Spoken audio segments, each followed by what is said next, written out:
అధికార పార్టీ అరాచకాలను ఎదిరించి గెలిచిన విజేతలు మీరు. నూతన సర్పంచ్లకు బీఆర్ఎస్ వర్కింగ్ ప్రెసిడెంట్ కేటీఆర్ అభినందన. రాష్ట్రంలో జరిగిన స్థానిక సంస్థల ఎన్నికల్లో అధికార కాంగ్రెస్ పార్టీ అధికార దుర్వినియోగానికి అరాచకాలకు ఎదురొడ్డి నిలిచి అద్భుత విజయం సాధించిన నూతన సర్పంచ్లకు బీఆర్ఎస్ వర్కింగ్ ప్రెసిడెంట్ కేటీఆర్ హృదయపూర్వక శుభాకాంక్షలు తెలిపారు.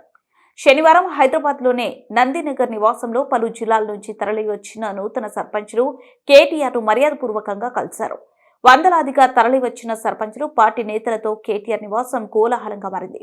కాంగ్రెస్ అక్రమాలపై ప్రజా తీర్పు. ఈ సందర్భంగా కేటీఆర్ మాట్లాడుతూ అధికార కాంగ్రెస్ పార్టీ పోలీసులను అడ్డుపెట్టుకుని బల ప్రయోగం చేసిన ఎన్ని అక్రమాలకు పాల్పడిన ప్రజలు మాత్రం బీఆర్ఎస్ వెంటే నిలిచారన్నారు. మొదటి దశ సర్పంచ్ ఎన్నికల్లో బీఆర్ఎస్ మద్దతుదారులు భారీగా గెలవడమే ఇందుకు నిదర్శనమని పేర్కొన్నారు. ప్రజాక్షేత్రంలో గెలిచి వచ్చిన ప్రతి ఒక్కరి పోరాట పటిమను ఆయన అభినందించారు.